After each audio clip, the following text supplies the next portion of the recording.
जय माँ काली, हर हर Mahadev. Hello friends, कैसे हैं आप सभी लोग। मैं आशा करती हूँ आप सभी लोग अच्छे होंगे। आज हम लोग बात करेंगे कि जब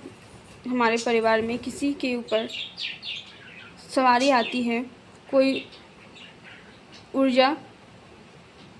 या कोई तरंग रूप में कोई सवारी हमारे शरीर में प्रवेश करती है और वो रोते हुए जब अपनी व्यथा बताती है, तो ऐसा क्यों होता है कि वो सवारी रोते हुए हमारे शरीर में प्रवेश करती है और हमारे जीवन में चल रहे किसी घटना की जानकारी या हमारे द्वारा किए गए किसी गलती की जानकारी वो हमें देने आते हैं। जब कभी हमारे घर में कोई मांगलिक कार्य होता है, ऐसे में जब हम अपने पितृगणों की तृप्ति हेतु, उनकी सेवा हेतु उनको याद नहीं करते हैं, उनकी सेवा नहीं पहुंचाते हैं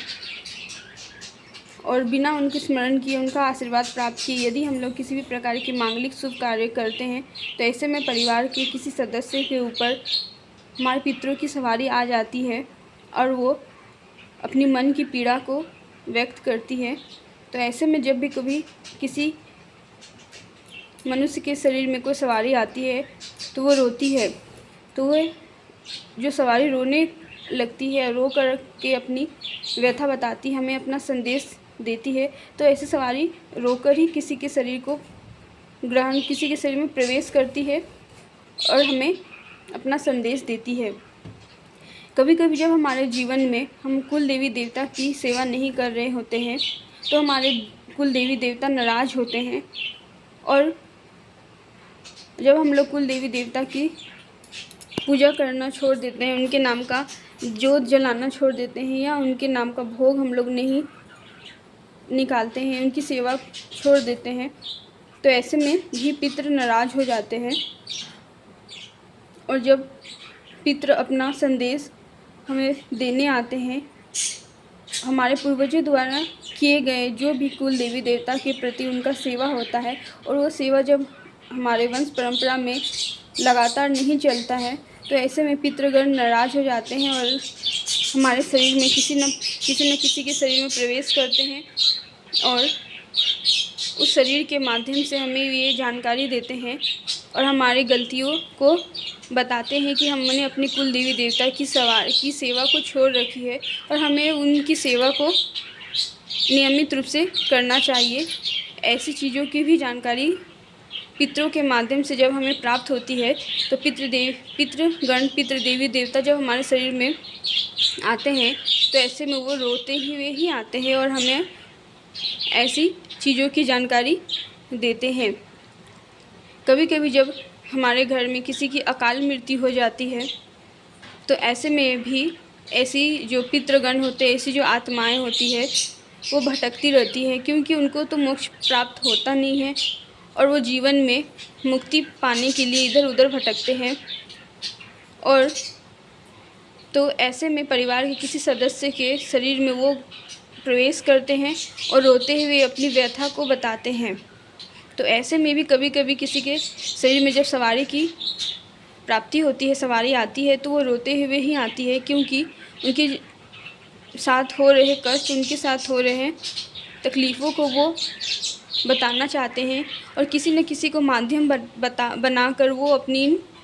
चिंताओं को, अपनी इन पीड़ाओं को बताने के लिए किसी के शरीर में प्रवेश करते हैं। तो ऐसे में जो सवारी आती है वो भी रोते हुए ही आती है क्योंकि उनको मोक्ष नहीं मिलता है, वो भटकते हैं। भटकती हुई प्रेत जब प्रेत योनि भटकती हुई प्रेत जब पितृ जब प्रेत योनि में चले जाते हैं या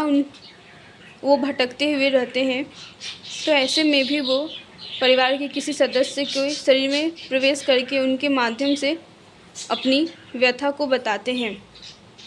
या कई बार जीवन में ऐसे भी होते हैं कि कई ऐसे तांत्रिक होते हैं जो प्रेत आत्माओं को वश में करके उनसे अपने कार्य को करवाते हैं। ऐसे में भी जो सवारी आती है वो पितरों की हमारे शरीर में आती है और वो अपनी कष्ट को बताते हुए हमें अपनी संदेश को देते हैं। कभी कभी जो ऐसे प्रेत होते हैं वो किसी के बंधन में रहते हैं, किसी के गुलाम बन कर के रहते हैं और किसी के बताए हुए तंत्र की क्रियाओं पर आधारित कार्य को करते हैं। वो नहीं चाहते हुए भी वो प्रेत जब किसी का अनिष्ट करते हैं या अपनी इच्छा से करते हैं, लेकिन यदि वो बंधन में होते हैं तो भी वो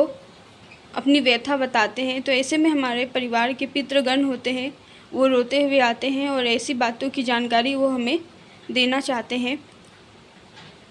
कई बार जीवन में ऐसे होते हैं कि हमारे घर में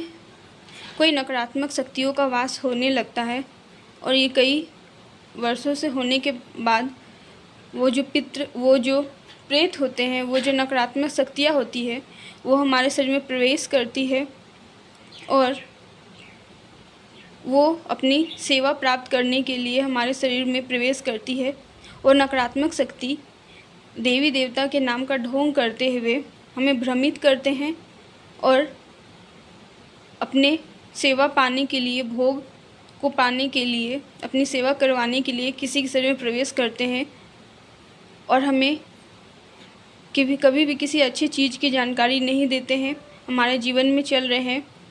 कष्टों का निवारण नहीं करते हैं। उनके प्रवेश करने से शरीर में,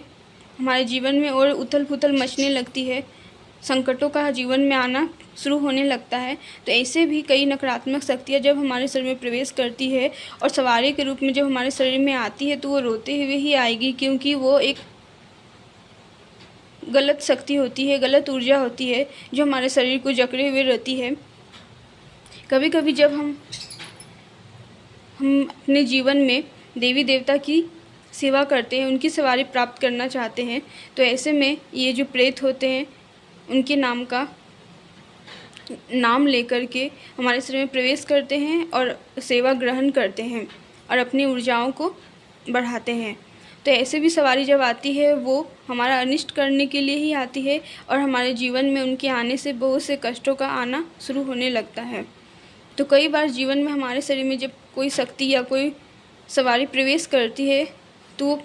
सकारात्मक हो ये ज़रूरी नहीं। कभी कभी नकारात्मक शक्तियाँ भी हमारे शरीर को जकड़ लेती है, हमारे शरीर को बंधन में डाल देती है और जब ऐसी शक्तियाँ हमारे शरीर में प्रवेश करती है तो वो हमारे शरीर में गंदी शक्तियों का वास होने लगता है। इसके बाद हमारे शरीर का शुद्धिकरण जब तक नहीं होगा, इन सब शक्तियों का काट छाट जब तक नहीं होता है, तब तक हमारे शरीर में कभी भी कोई देवी देवता का सवारी नहीं प्राप्त हो सकता है। कोई भी देवी देवता की सवारी हमारे शरीर में नहीं आ सकती है, क्योंकि हमारे शरीर में नकारात्मक शक्तियों का बंधन किया रहता है और नकारात्मक शक्तियों की ऊर्जा हमारे शरीर में उपस्थित होती है। ऐसे में हमारे शरीर में कभी भी अच्छी शक्तियों का आना नहीं हो पाएगा। तो इस प्रकार की क्रियाओं से बचने के लिए हमें अच्छे गुरु के होना बहुत ज़रूरी होता है। यदि अच्छे गुरु हमारे जीवन में होते हैं तो हमें इन सभी समस्याओं में पड़ना ही नहीं पड़ता है और हम इन सभी समस्याओं से छुटकारा पा लेते हैं। तो आज की वीडियो में इतना ही। जय माँ काली, हर हर महादेव।